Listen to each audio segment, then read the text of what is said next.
সেদিন দেখলাম দরজার সামনে কে যেন শাড়ি চুড়ি একটা লাল টিপের পাতা দিয়ে গেছে। আবার আজকেও দেখলাম দুইটা লাল গোলাপ আর পায়েল।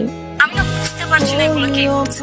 কিন্তু যেই করুক না কেন আমি বিষয়টা খুব উপভোগ করছি জানিস, কারণ এই সব কয়টা জিনিস আমার খুব পছন্দের। আমার মনে হয় এগুলো যে করছে সে তোর আশেপাশের কেউ একজন হবে। শুধু শাড়ি চুড়ি লাল টিপ গোলাপ কিংবা পায়েল না, তোর জন্য পুরো জীবনটাই দিয়ে দিল। আজকে তুই খাওয়াবে? আমি কেন খাওয়াবো? কারণ এই যে তুই একটার পর একটা গিফট পাচ্ছিস, ওই আমারও তো কেউ একটার পর একটা গিফট দেয় না। যেদিন পেছনের মানুষটাকে খুঁজে পাবো সেদিন তোদের সবাইকে খাওয়াবে। তার মানে তুই চাচ্ছিস ওই মানুষটা তোর সামনে আসুক? তুই একটা মাথা মোটা বুঝছিস, যেই মানুষটা ওকে ইমপ্রেস করার জন্য এত ইনপুট দিয়ে যাচ্ছে তাকে দেখার ইচ্ছা থাকবে না? তাকে আমি মন ভরে দেখতে চাই, তার বুকে মাথা রেখে আমার গোটা জীবন কাটাতে চাই।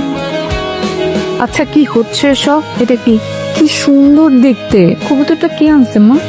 নিশ্চয়ই বাবা আনছে। কোথাকার কোন না কোন ছেলে তোকে ইমপ্রেস করার জন্য এটা সেটা দিয়েই যাচ্ছে। সহ্য ভয়ঙ্কর।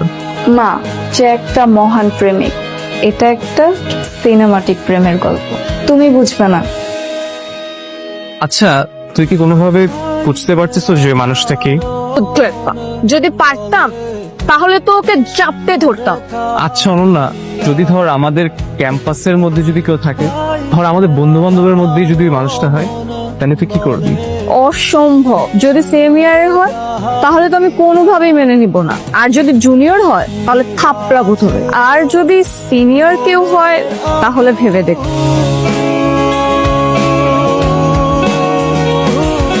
আমি জানি খরগোশ আপনার পছন্দ।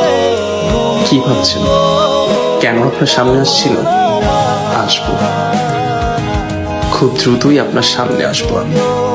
আমি না আসলে বুঝতেছি না আমি কিভাবে অনন্যারে বোঝাবো যে আমি সেই মানুষটা। আমি কিভাবে ওর সামনে গিয়ে দাঁড়াবো?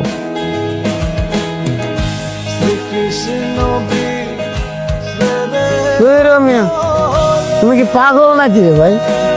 আজকাল যুগে এরকম কোন মানুষ আছে? তুমি না একটা স্টুডেন্ট মানুষ, টাকার উপর টাকা চড়াইতেছো, ওই মেয়ের পিছনে সময় নষ্ট করতেছো, তো তুমি তার বুঝতে দিবা না যে তুমি তার সেই মানুষ? কিন্তু ভাই আমি তো জানি ও সেম ইয়ারে কারোর সাথে রিলেশনশিপে যাবে না। এখন এটা জানার পর আমি কিভাবে ওর সামনে গিয়ে দাঁড়াই?